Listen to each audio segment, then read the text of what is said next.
Bismillahirrahmanirrahim. Nah, ada orang kalau kita berteman sama dia bikin kita semangat. Separuh dari syarat kemursyidan ada pada dia. Tinggal yang satu lagi.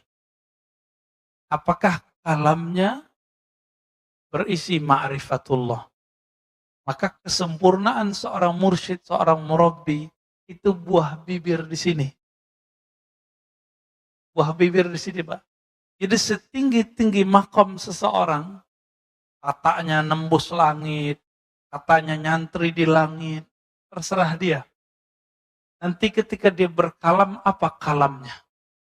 Ini yang paling penting, Pak. Karena kalam itu tanpa dia sadari dia bisa naik ke atas lagi, atau dia Allah taruh ke tempat yang lebih rendah.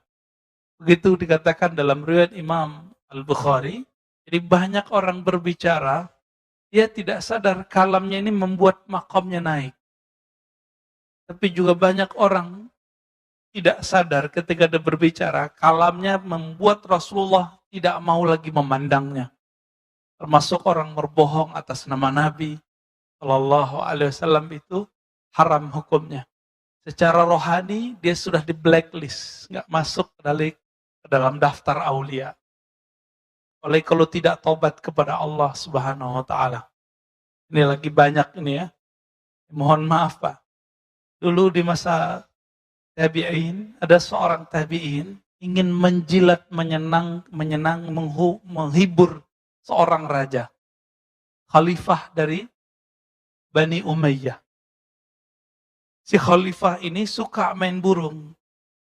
Untuk menghibur sang raja, apa kata dia?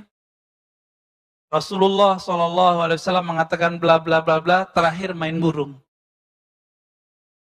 Untuk menghibur raja. Sekarang raja bukan presiden. Di negeri demokrasi, raja itu umat, masyarakat. Maka orang akan menjilat umat cuma untuk menyenangkan hati umat. Dalam ilmu hadis, orang begini mesti dipecat secara rohani. Ya. Gak boleh lagi. Dia bukan dataran para wali. Dia pembohong atas nama Rasul, maq'adahu minan nar. Tempat tinggalnya pasti neraka kalau dia nggak tobat. Ya, hadisnya mutawatir. Man kadzaba alayya muta'ammidan falyatabawwa maq'adahu minan nar. Siapa yang berbohong atas namaku sengaja, falyatabawwa maq'adahu minan nar. Siap-siap tempat tinggalnya di neraka. Mau dia siapa? Mau dia terkenal, mau dia nggak terkenal, mau kiai, mau hafiz, sama. Tolong berhati-hati dalam berguru. Ya, jangan hal yang sekecil ini nanti merusak perjuangan kita. Hati-hati berguru. Udah tahu begitu masih berguru. Ya salam ya. Jahilun murakkab. Jahil terstruktur, Pak. Murakkab artinya apa? Gak sadar kalau dia itu jahil. Akhirnya khalifah ini ngusir orang ini. Kenapa? Dia kira khalifah gak ngerti hadis. Khalifah di Bani Umayyah sebelum jadi khalifah nyantri dulu. Dengar ahli hadis dulu dia. Baik. Wala yadulluka 'ala Allahi maqalu. Mursyid itu 50%-nya ada di kalamnya. Apa buah bibirnya. Maka mursyid yang mengarahkan kita kepada Allah, pasti buah bibirnya Allah Rasul, Allah Muhammad, Allah Muhammad, Ahmad Muhammad. Udah gitu aja Pak buah bibirnya. Jarang dia berbicara selain itu kecuali lagi bercanda. Maka disinilah terungkap bahwa martabat kewalian itu beragam. Martabat kewalian. Tingkatan para wali itu ada wali yang mengajarkan hanya sekedar fi'lullah, perbuatan Allah. Disebut ma'rifatul af'al. Si wali ini mengajarkan oh ini loh alam semesta, ini ciptaan Allah, ini biasa. Ini rata-rata nih mursyid di sini. Guru-guru ngaji, ustadz-ustadz di sini nih. Kalau ada orang sakit, wah sabar ya, ini ujian dari Allah, itu mah biasa Pak. Ya. Tapi ada level 2, ma'rifatul asma. Guru yang sudah mengenal nama-nama Allah. Karena pintu menuju surganya Allah, pintu menuju taman-tamannya Allah adalah nama-namanya. Kita di dunia ini cari nama, Pak. Kenapa orang kuliah sampai doktor, sarjana S1, S2, udah dokter mau cari profesor, itu mau cari tambahan nama. Biar di depan namanya atau di belakang namanya ada tambahan. DR, DRS, DRA dulu ya. Teman-teman Pak Mirwan tuh masih ada dokterandes kan? Masih ya? Kirim udah enggak Pak? Dulu orang BA aja udah sangat bangga. Dulu orang SAG, sarjana alam gaib, itu udah bangganya bukan main Pak. Tapi sekarang orang magister aja lewat. Ya. Pengen nambah lagi dokter. Begitulah manusia gak puas-puas. Ya. Orang cari nama. Ada orang udah gak nyari nama gelar-gelar akademis. Sekarang dia nyari gelar-gelar rohani. Maka dalam dunia tarekat, ujian seorang murid adalah ingin mencari gelar kemursidan. Nah ini ujian para salik. Ingin dapat ijazah dari gurunya supaya disebut sebagai mursyid. Nanti di depan namanya ada gelar syekh. Oh, itu berat itu.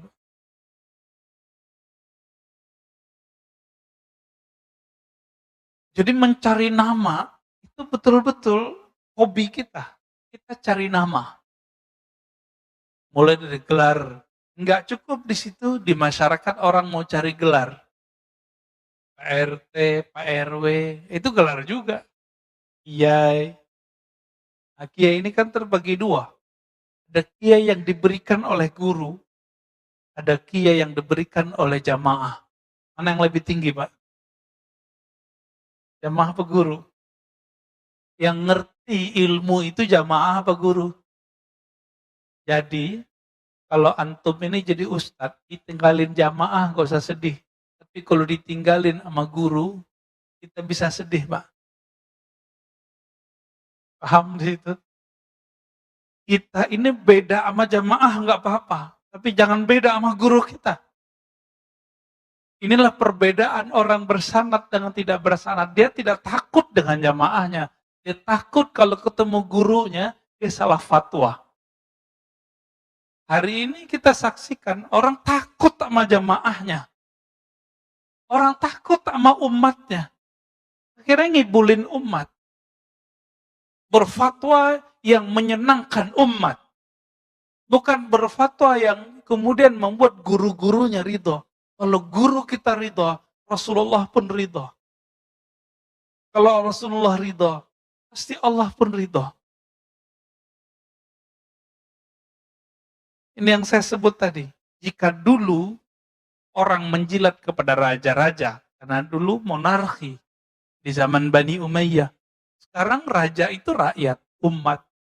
Maka orang sekarang kan menjilat kepada umat, mencari popularitas. Takut ratingnya jatuh. Takut nggak dipanggil ustadz lagi. Takut nggak ngajar lagi.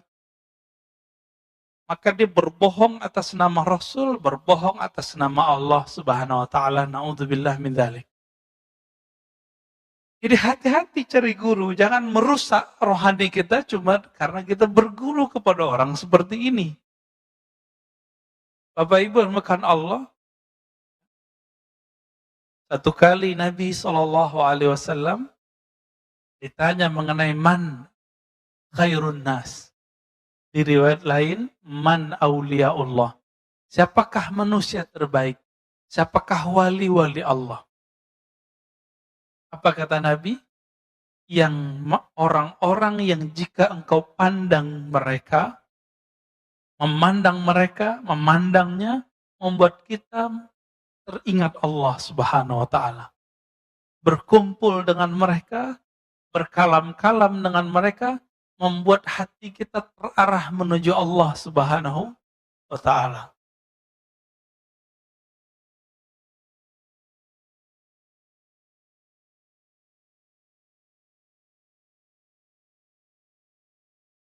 Maka dikatakan dalam kitab ini, ya, Imam Az-Zarruq, Imam Ibnu Ajibah, apa kata beliau ketika menjelaskan kata kalimat di hikam?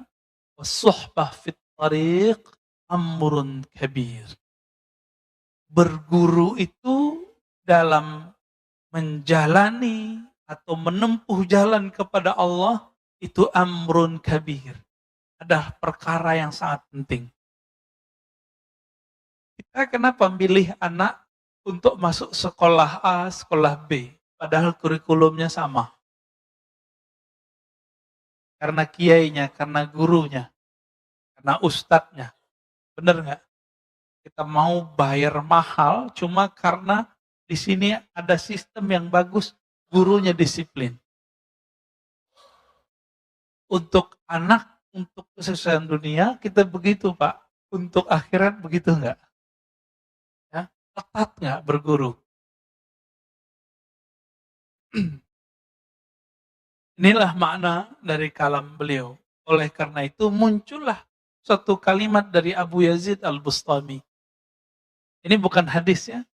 Ini kalam ulama salafus saleh, wafat 261 Hijriah. Sezaman dengan Imam Muslim. Man la syaikha lahu fa syaikhuhu syaitan. Yang tidak punya guru mursyid, maka gurunya adalah syaitan. Nanti was-wasnya yang main. Itulah yang terjadi pada orang-orang, baik dia orang-orang spiritualis ataupun pergerakan. Ya. Kita udah punya pergerakan nih harakah, tapi nggak punya murabbi rohani. Punya murabbi, tapi murabbinya pun tidak punya murabbi. Nggak nyambung kepada Rasulullah Shallallahu Alaihi Wasallam. Apa yang terjadi? Ya siap-siap saja. Was-was yang muncul adalah was-was syaitan. Dikira itu dari Allah. Dikira dari Nabi, padahal dari syaitan.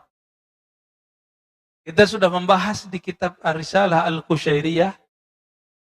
Setiap hari ada khatir, ada lintasan masuk ke dalam diri. Ada berapa banyak lintasan masuk ke dalam diri kita? Nah, ini belum saya sebutkan di Risalah Qushairiyah. Ya. Dalam kitab Imam Al-Kattani disebutkan dalam kitabnya Khabi'atul Qaun. Jadi perbendaharaan alam. Setiap hari ada lintasan masuk ke dalam kolbu kita sebanyak 70.000. Lewat aja.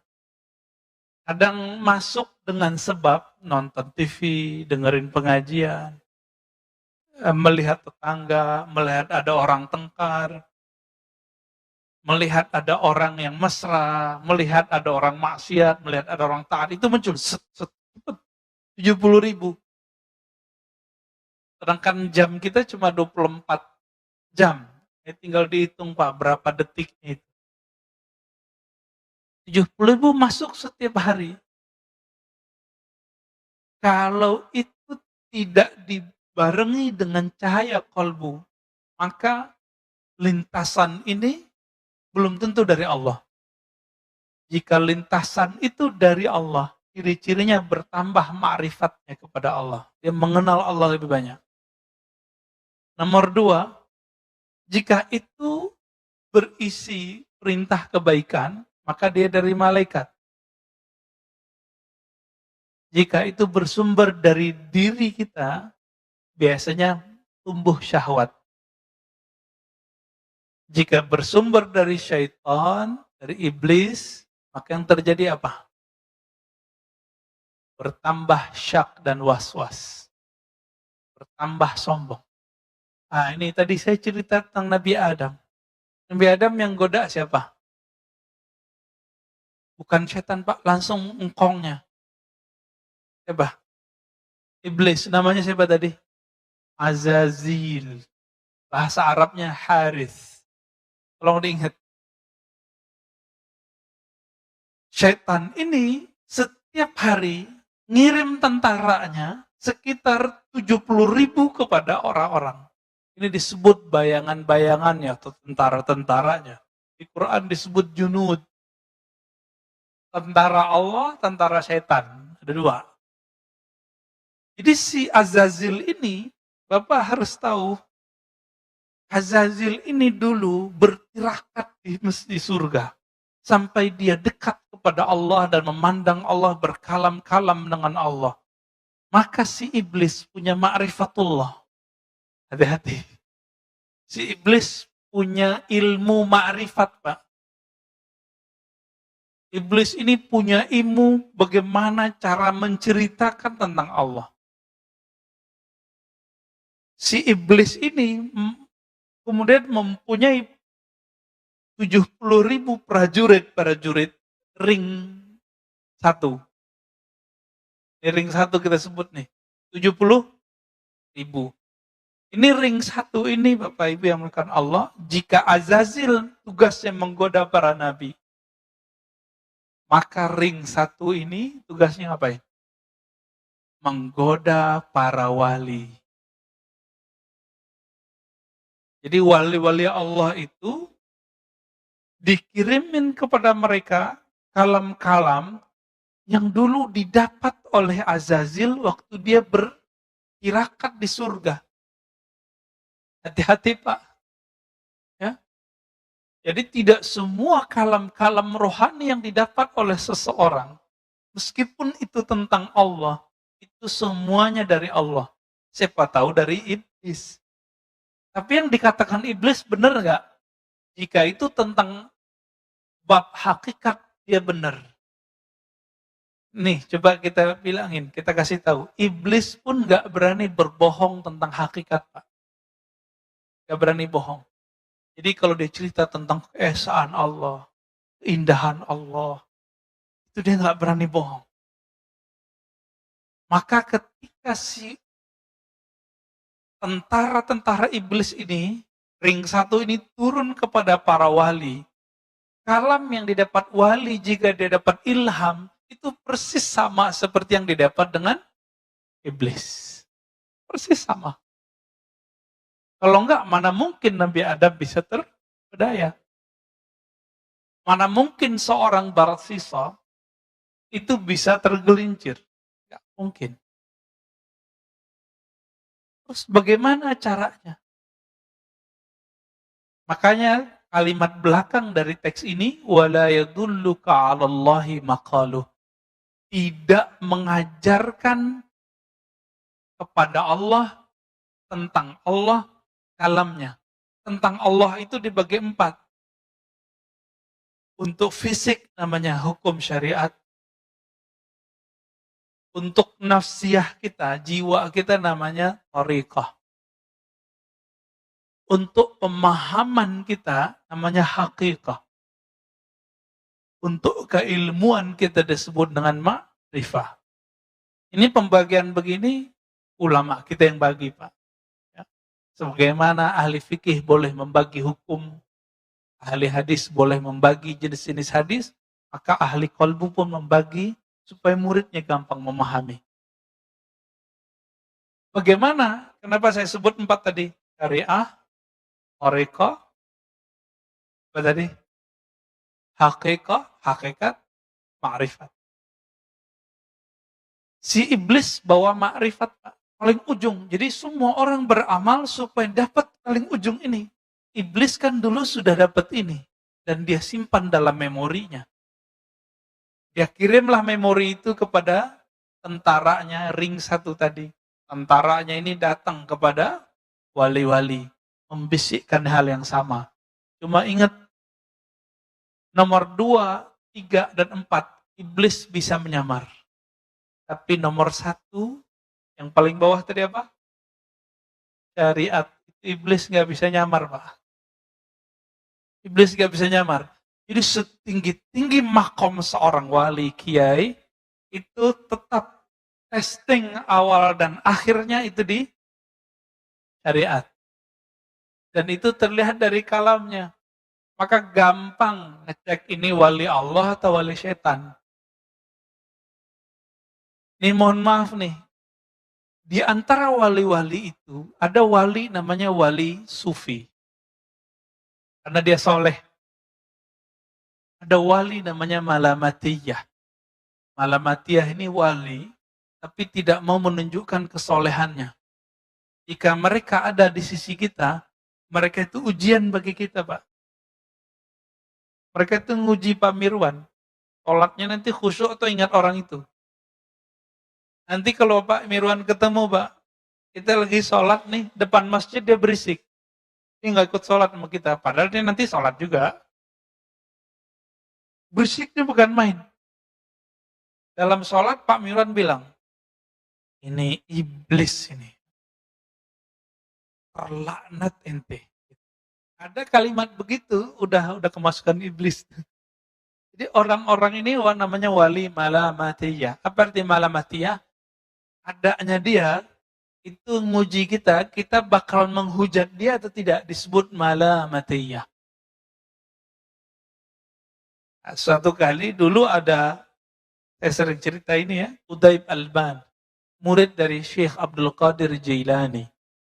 Ceritanya dinukil oleh Imam Izzuddin bin Abdussalam dalam kitabnya Zubad. Apa kata beliau? Suatu kali Udaib Alban, di saat orang sholat di masjid, seorang qadhi agung telah memimpin sholat. Tapi Udaib Alban ini mirip-mirip kayak wali majzub. Siapa contohnya ya? Habib Syekhon lah ya. Bikin berisik di luar. Maka terganggulah orang dalam masjid. Hampir semua terganggu. Selesai sholat belum zikir. Assalamualaikum, assalamualaikum. Langsung orang ini berdiri. Si imam ini. Dan dia menerobos soft. Sekedar ingin jambangin, ingin kasih pengajaran kepada orang yang berisik di depan masjid. Apa kata si hakim yang jadi imam ini? Wahai musuh Allah. Wah, kalimatnya langsung begitu. Hati-hati, Pak. Ini ciri-ciri orang nggak lolos kalau kena uji wali yang level 2. Kalau sama wali level 1 kebanyakan kita bener. Ya bener, dia soleh, pakai serban, pakai gamis, pakai sajadah, pakai tasbih.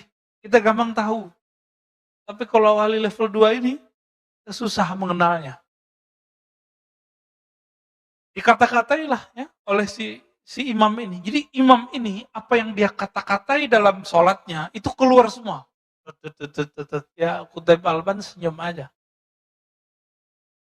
Akhirnya Qutaib mengatakan, wahai Tuan Hakim, Tuan Qadhi, Tuan Imam, semua gelarnya disebut. Apakah engkau mengetahui semua ilmu Allah? Apa jawaban dia? Enggak. Tahukah engkau wahai Tuan Qadhi, Tuan Hakim, akulah ilmu yang Allah engkau tidak tahu itu. Bingung dia. Baru situ Pak dia kemudian melepaskan orang ini. Baru dia sadar. Oh iya juga ya. Lagi sholat, kita terganggu nggak sama orang begitu. Ya. Ini kejadian juga Pak waktu saya lagi khutbah di komplek tadi sono. Orang lagi bangun di depan masjid. Lagi khutbah, lagi sholat, datang truk. Dari tadi dia nggak datang. Pas kita lagi sholat, dia turunin tuh pasir. Orang nurunin pasir berisik nggak Pak? Masjidnya belum ditutup seperti ini, masih kebuka separuh. Berisiknya bukan main. Jadi imam. Ya dalam hati kita, waduh ternyata Qutaib Alban zaman baru, tukang pasir Pak. Habis sholat, itu muazinnya ngutuk-ngutuk. Siapa tuh orang terlaknat yang ganggu kita sholat? Persis kalamnya seperti itu. Ini wali malamatiyah ini. Dia datang nguji kita.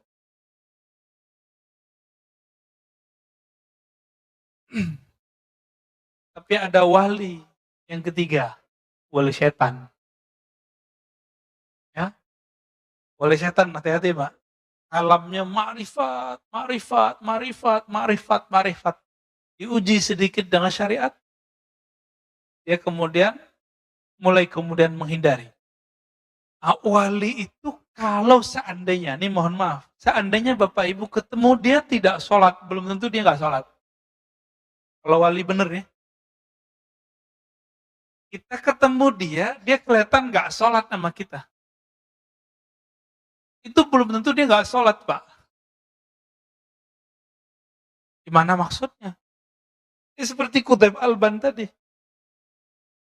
Masih ingat kisah Uwais Al-Qarni yang tidak sempat pergi haji, lalu semua bekalnya dia kasih ke temannya. Ketika temannya pulang, temannya mengatakan apa? Selamat ya ente haji mabrur. Jadi temannya menyaksikan bahwa dia tawaf di Masjidil Haram. Apa itu Pak? Jadi wali-wali Allah ini salah satu khususan mereka, Allah buat diri mereka bisa mecah. Entah malaikatkah nanti yang jadi wakilkan.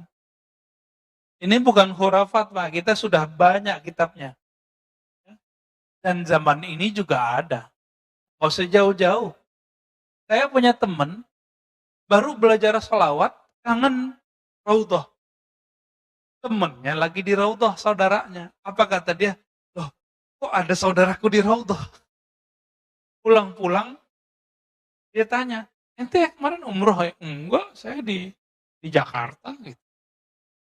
Jadi dia menyaksikan temannya yang sedang bersolawat di raudhah, padahal temannya lagi di Jakarta. Itu kejadian Pak, teman saya. Orangnya masih hidup. Orang biasa. Apalagi wali-wali Allah yang agung. Cuma ini jangan jadi alasan juga Jumatan di Mekah. Jam Jumatannya beda. Kita Jumatan di sini, sono belum Jumatan. Ya, itu nggak alasan juga ya. Hanya wali-wali tertentu yang boleh kita sebut dia Jumatan di sono. Nabi Muhammad Shallallahu Alaihi Wasallam ya itu lebih banyak mukjizatnya atau lebih sedikit dari Nabi Yakub, Nabi Yusuf? Mana yang lebih banyak, Pak? Nabi Muhammad. Di saat Nabi Yusuf tergoda di Mesir, Nabi Yusuf yang ada di Mesir, ayahnya lagi di Yerusalem. Dia melihat ayahnya hadir, lalu ayahnya mukul dia pakai tongkat. Bapaknya di kampungnya, dia lagi di Mesir, udah puluhan tahun gak ketemu. Mau dipukul, rasa sama dia, padahal jaraknya jauh. Nah ini ada, nanti silakan cari tafsir surah Nabi Yusuf di tafsir Ibnu Katsir. Ya, nanti ketemu. Bapak Ibu yang makan Allah, jadi wali-wali setan ini, ngeceknya cuma satu, syariat. Dia nggak sholat nih, tapi dia mengingkari sholat nggak? Jadi wali palsu itu mulai muncul kalam di lisannya. Perlu tuh sholat, berarti dia wali setan. Inilah hebatnya Imam Syafi'i. Apa kata Imam Syafi'i? Kalau ada orang tidak sholat, tapi tidak mengingkari kewajiban sholat, dia masih muslim. Saya baru paham Pak di situ. Beda sama muridnya. Imam Ahmad bin Hanbal, orang yang nggak sholat, dia kafir. Imam Syafi'i sudah melihat kenyataannya. Banyak orang yang tidak menunjukkan dirinya sholat, tapi dia tidak mengingkari sholat. Ya beberapa tahun berikut dia tobat. Menjadi wali Allah, jadi kekasih Allah. Ini perlu kita ketahui juga. Allah memilih walinya di dunia atau semenjak alam azali, Pak. Al-Qadim, Allah Qadim. Lalu ada alam sebelum waktu. Alam sebelum waktu disebut dengan azali. Apa namanya? Azali. Jadi kalau ada kiai nyebut azal, itu dia maksudnya. Jadi belum ada pagi, sore, siang, sore, belum ada kemarin, belum ada besok, belum ada sekarang. Itu azali. Alam azali, di alam azali ini Allah sudah hembuskan nafasnya. Maka muncullah cahaya. Dan Allah sudah tetapkan siapa yang jadi wali-walinya. Jadi walaupun ini di dunia ini orangnya sekarang maksiat. Selama dia tidak mengingkari syariat dengan kalatnya, maka dia mungkin nanti bisa jadi wali Allah. Bapak masih ingat kisah Fudail bin Iyad? Itu perampok, Pak. Fudail bin Iyad itu perampok. Jadi dia kalau ada orang lewat, ya mirip-mirip kayak apa tuh kalau sekarang tempat yang sepi terus ada yang jambret gitu ya. Mirip-mirip begitu. Ini Fudail. Tapi karena rohnya adalah bibit kewalian, ada satu saat membuat dia nanti jadi titik baliknya, dia menjadi kekasih Allah Subhanahu wa Ta'ala. Junaid al-Baghdadi itu jadi kekasih Allah karena apa? Titik baliknya. Rohaninya sudah jadi wali, tapi dia belum sadar. Junaid ini kan pegulat. Dia pegulat. Jadi kalau gulat Pak Mirwan sekali sentil jatuh ya. Junaid. Jadi kalau sekarang jawara lah. Suatu kali untuk hal yang lebih besar, hadiahnya gede, dia berlawanan dengan seorang Habib zuriat Rasul. Apa kata Zuriat ini udah tua? Junaid masih muda. Maka wali ini bisa jadi muda. Hei Junaid, ente tahu nggak siapa saya? Saya adalah zuriat Nabi. Saya banyak hutang. Saya banyak anak. Saya butuh fulus untuk bayar hutang dan memberi anak saya makan. Nanti kalau ente sayang sama Nabi, sayang sama zuriat Nabi, pura-pura kalah ya. Oh berat Pak. Mau dapat ribuan dinar, tapi dia harus ngalah. Akhirnya dia pura-pura jatuh dan pura-pura kalah. Disitulah dia jadi wali. Ketika dijatuhkan, di situ Allah kemudian angkat kalbunya. Karena dia mencintai zuriat Nabi Sallallahu Alaihi Wasallam. Mencintai zuriat Nabi belum tentu kita mengikuti kalamnya. Belum tentu kita mengikuti perbuatannya. Cinta aja. Apa kata Nabi? Hibbu ahla baiti hubban li. Cintai ahlu baitku karena engkau mencintaiku. Sebatas itu. Jika ahlu bait ini tidak ikut Nabi, kita nggak ikut. Kita nggak ada urusan. Inilah makna ya. Man la syaikha lahu syaikhu syaitan. Yang tidak berguru, gurunya syaitan. Dia sudah tahu cara ngecek ini orang wali Allah, wali malamatiyah, wali sufi, wali malamati, dan wali syaitani. Apa bedanya? Dia ingkar syariat atau tidak? Dengan kalam, Pak. Ini di kalam, bukan di perbuatan. Tapi di kalam. Jadi mau dia bermaksiat 70.000 kali setiap hari, selama dia tidak menghalalkan maksiatnya, dia bisa berbakat jadi wali. Tapi mau dia sholat 1000 rakaat, kalamnya kalam ma'rifat, setiap hari bermajelis dengan Allah, tapi dia bilang, sholat tidak wajib, yang halal haram. Udah Pak, itu wali setan. Dari mana kita tahu? Kita taunya dari kisah Syekh Abdul Qadir Jilani. Datang kepadanya setan berupa cahaya, setan yang ring satu tadi. Membawa ma'rifat iblis, ma'rifat iblisiyah. Dengan semua kalam-kalam yang mirip dengan kalam yang didapat oleh para nabi dan para wali yang lain. Tapi di ujung, jadi ini berhari-hari, bahkan bertahun-tahun, Syekh Abdul Qadir Jilani dapat kalam-kalam rohani, isinya ma'rifat, itu dia terima, iya. Ketika si yang punya kalam ini mengatakan, tahukah engkau wahai Abdul Qadir Jilani, semenjak detik ini semua yang haram halal bagimu. Langsung Syekh Abdul Qadir Jilani senyum. Iblis nih. Iblis ring satu. Tapi Imam Junaid ditanya, mungkinkah seorang wali berselingkuh? Mungkinkah seorang wali bermaksiat? Mungkinkah seorang wali terjebak korupsi? Mungkin. Selama dia tidak menghalalkan itu. Selama dia tidak menghalalkan itu. Itulah rahasianya. Kenapa pembohong atas nama Rasul langsung tempatnya di neraka, Pak? Karena di kalam. Di kalam ini penting sekali.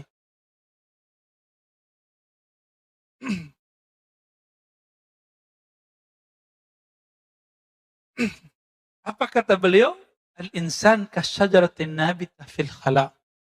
Ruhnya manusia itu, jiwanya manusia itu seperti biji pohon yang tumbuh di tempat yang sepi, di tanah yang tidak ada yang punya.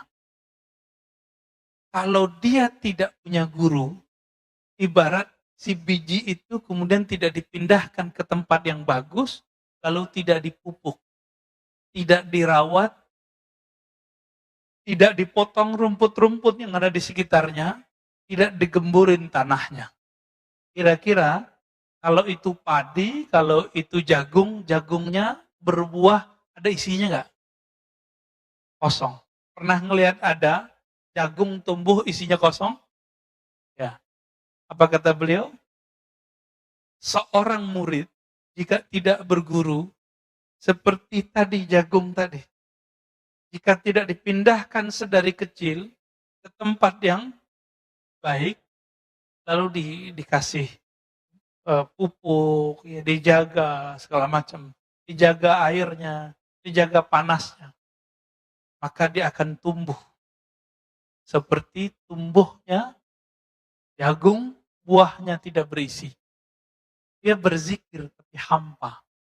Dia sholat tapi tidak khusyuk. Dia berilmu tapi tidak ada ma'rifat. Dia berilmu tapi tidak ada adab.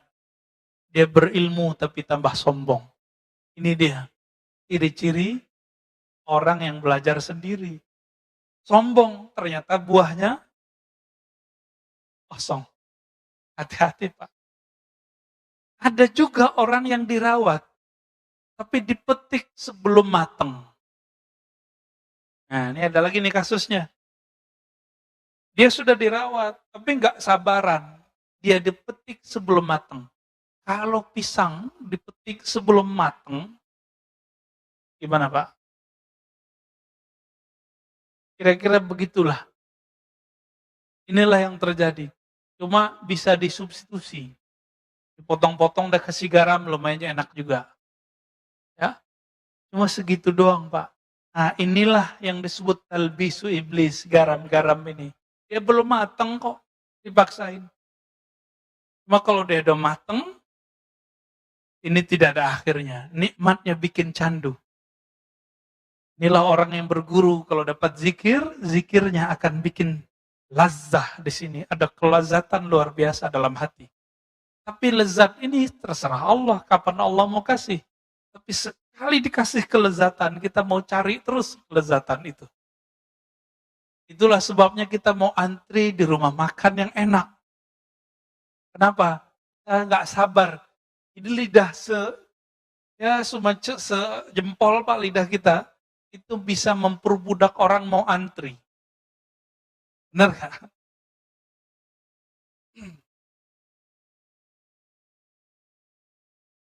Itulah sebabnya Bapak yang melakukan Allah, orang-orang yang tidak berguru, meskipun bijinya bagus, nggak jadi. Tapi ada orang, udah tumbuh nih, udah agak sedang tumbuhnya. Dilihat oleh seorang petani, wah ini kasihan nih kita pindahin. Nggak telat kok, masih bisa tumbuh. Sebelum nyawa ini berpisah dengan badan, belum ada kata telat. Berguru dari ahli ma'rifatullah yang bersyariat. yang mengindahkan syariat dengan kalamnya. Ya. Ada orang soleh secara zahir, tapi kalamnya merendahkan orang, berbohong atas nama Rasul. Kita nggak masuk itu. Kita nggak masuk itu, Pak. Ya. Ini sudah melanggar adab-adab Nabi. Nah, di sini bagian terakhir yang mau saya sampaikan. Masih panjang ya. Mau syuruk. Ada kriteria syekh yang ideal. Mau cari guru yang ideal, ini dilengkapi di sini oleh Imam Ibnu Ajibah mensyarah kitab Hikam. Ilmun sahih. Pertama, ilmunya harus sahih. Itu yang tadi saya katakan. Ilmu yang sahih itu, ma'rifatnya tidak membuat dia membatalkan syariat. Ya. Sekarang kebalikan. Antum punya guru kebalikannya. Dia syariatnya bagus, tapi dia membatalkan ilmu hakikat. Banyak hari ini? Banyak. Mulai dari yang mengingkari ilmu tasawuf, ilmu ma'rifat, yang memusuhi mereka, yang menzindik-zindikan mereka, itu banyak. Sampai yang berbohong atas nama mereka, banyak. Itu sama semua tuh. Gimana Pak? Jangan-jangan kita berguru sama mereka nih. Ini syariatnya oke, jadi ilmu syariatnya bagus, tapi ilmu hakikat dia batalkan. Ciri-cirinya sederhana, dia ngomong, gak ada tuh ilmu hakikat, gak ada tuh tarekat, gak ada tuh. Tasawuf zindik. Ini kalau udah ngomong begini, ya salam. Ya. Jadi berarti ilmunya belum sahih. Sebaliknya, ma'rifatnya tinggi, tapi dia mengingkari syariat. Batal. Wa dzauqun sharih. Zauq yang sarih. Apa arti zauq? Perbedaan antara ahli qalbu dengan ahli fikih satu aja Pak. Ahli kalam, ahli akidah.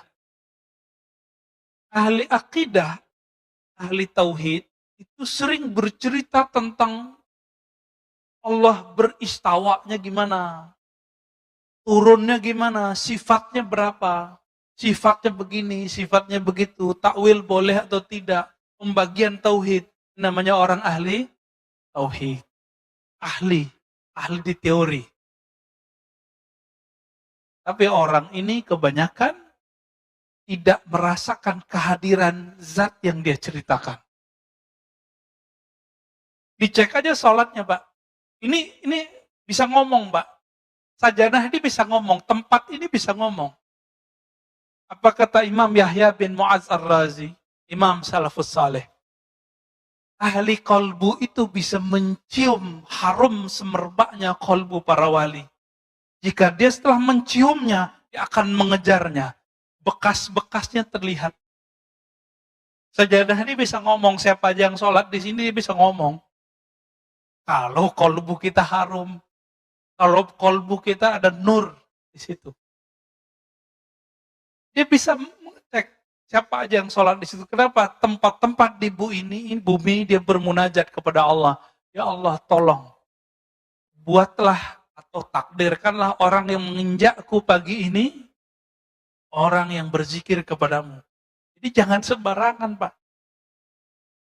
Ini namanya apa nih Pak? Lantai ini. Batu apa namanya? Marmer. Batu marmer itu sebanyak ini batu marmer di dunia, ada yang jadi istana, ada yang di rumah, ada yang jadi masjid. Itu enggak sembarangan Allah pilih. Itu si batu dulu pernah berdoa tuh. Karena batu itu ada spiritnya. Makanya Nabi ketika bersandar ke satu tiang, tiangnya menangis saat Nabi pindah ke mimbar.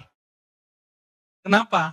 Di dalam tiang itu ada spirit yang Allah tiupkan juga di situ. Lalu Nabi ngomong, kamu pilih di surga.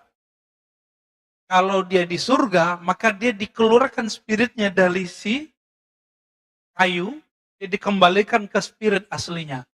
Atau engkau tetap menjadi sandaran ke dunia.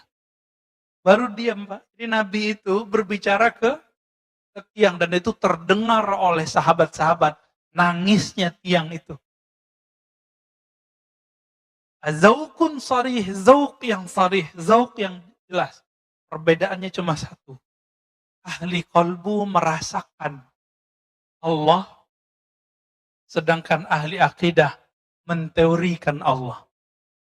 Nah, di bab teori ini banyaklah orang salah menyalahkan. Ya. Seorang ustadz mengatakan apa?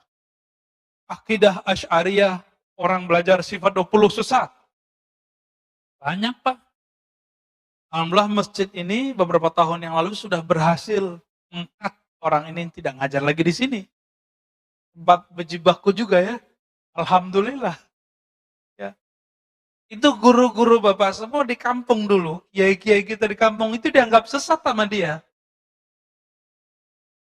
Dia minta ngaji di sini, tapi giliran pengajian kita dia nggak mau hadir. Ya kan? Nah, ini problem ini. Di zauknya nggak sorry. Cerita tentang Allah, tapi nggak merasakan. Dalam sholatnya dia membayangkan dia mau ngomong apa. Ya. Menyiapkan materi mau diceramah apa. Orang-orang ini zauknya tidak sorry. Zauk yang sorry, lisannya membaca nama Allah, kalbunya merasakan yang punya nama. Disebut dengan zauk yang sorry. Jadi lisannya dibenarkan oleh kalbunya seiring dengan lisannya. Baru disebut zaukun sarih. Jadi enggak sandiwara. Ya banyak, saya udah ketemu banyak ahli zikir Pak, yang pura-pura nangis depan muridnya juga ada. Ya sebelum ketemu dia basah-basahin dulu matanya. Kita lihat. Ya semenjak saat itu saya nggak mau lagi ikut kajian dia. Ya. Kita melihat kepalsuan-kepalsuan itu ada. Orang mengira ini kesalahan ahli zikir kalau tidak berguru atau berguru mentok ditinggalin gurunya. Dia kira puncak dari zikir nangis, enggak. Puncak dari zikir adalah ma'rifatul mazkur. Mengenal siapa yang dizikirkan. Itu puncak dari zikir. Bukan nangis. Ya, orang susah juga bisa nangis. Orang kejepit kakinya juga bisa nangis. Ya, orang lagi ada masalah, terus sholat nangis, apakah ma'rifatnya tinggi? Enggak. Jadi standar keimanan seseorang bukan karena dia bisa nangis. Karena nangis itu si iblis waktu menggoda Adam, dia nangis-nangis Pak. Gak nyampaikan ke kita riwayatnya. Iblis itu waktu goda Nabi Adam, dia nangis-nangis Pak. Jadi jangan terdaya oleh tangisan. Wala yaghurrannakum billahil gharur. Orang bawa-bawa nama Allah, bawa-bawa nama Rasul untuk menyentuh kalbu. Tapi ternyata itu waswas syaitani.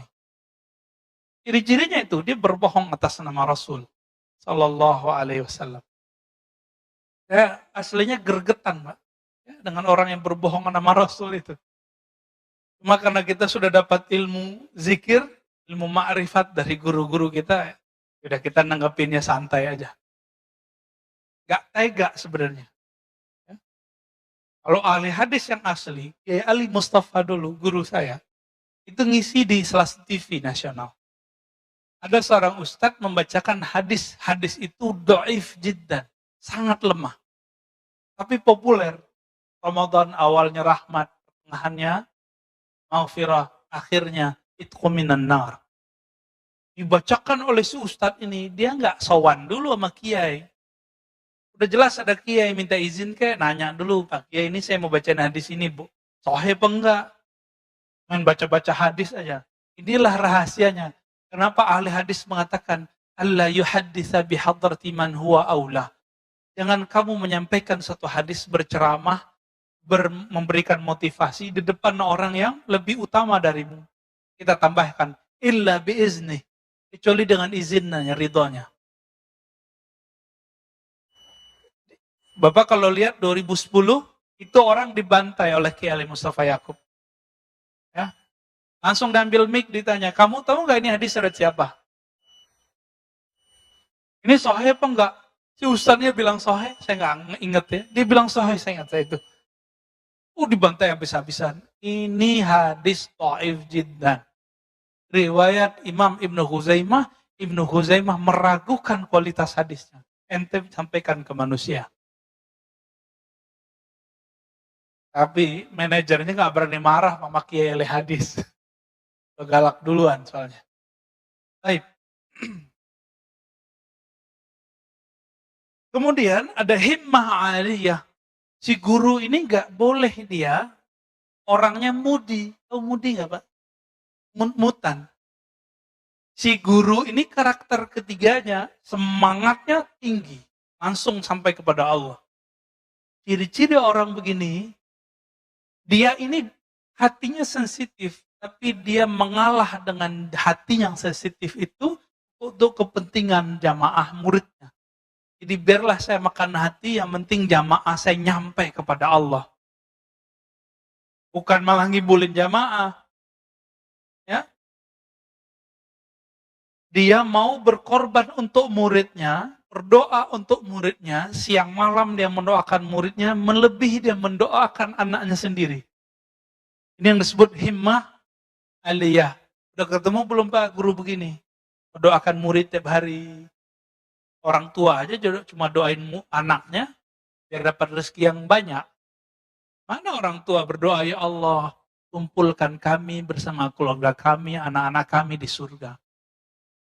Lapangkan rezekinya, masukkan dia ke surga. Jarang kan yang doa begitu? Rata-rata berizki. Kayaknya hidup rezeki doang. Kalau guru lebih dari itu, guru mendoakan, ya Allah mudahkan hidup murid-muridku. Kumpulkan kami bersama nabimu di surga. Guru Pak. Ini yang disebut himmah aliyah. Himmahnya nggak cetek. Ya? Maka guru begini, dia punya akses syafaat. Walaupun dia tidak bisa memberi syafaat secara mutlak, dia harus dapat izin dulu dari Nabi Muhammad Sallallahu Alaihi Wasallam. Wahalatun mardiyah. Nah, kondisi orang ini, kondisi itu ada dua. Kondisi rohani, kondisi fisik. Kondisi di sini adalah kondisi rohani. Kalbunya hanya berisikan nama Allah, ma'rifatullah. Bukan dunia. Ini yang disebut hal. Hal artinya perubahan-perubahan. Keadaan dia kalau berubah dari Allah, Rasul. Allah, Rasul. Allah, Rasul. Udah gitu aja. Cintanya cinta Allah. Cintanya cinta Rasul. Kalau sudah ketemu orang begini, Bapak ambil ilmu dari dia. Karena apa? Karena dialah yang disebut al-mursyid al-kamil. Mursyid yang ideal. Yang pertama apa tadi? Ilmunya sahih. Syariat, tarekat, hakikat, ma'rifat. Tidak boleh bertentangan. Yang kedua, zaukun sarih. Dia lahir batinnya sama. Jadi lisannya dibenarkan kolbunya, kolbunya dibenarkan lisannya. Yang ketiga, himmah aliyah. Semangatnya tinggi, tidak gampang futur. Yang gampang futur siapa? Futur ini don, mudi. Itu jamaah murid. Jadi kalau guru nggak boleh futur. Ya, nggak boleh tersinggung dikit, kemudian nggak mau ngajar lagi, nggak. Ya. Yang keempat, Pak Mirwan senyum-senyum, kayaknya ada yang kena nih ya. Yang keempat, halnya mardiyah. Jadi dia kalau berubah, perubahannya selalu mengarah pada ridho Allah Subhanahu wa Ta'ala.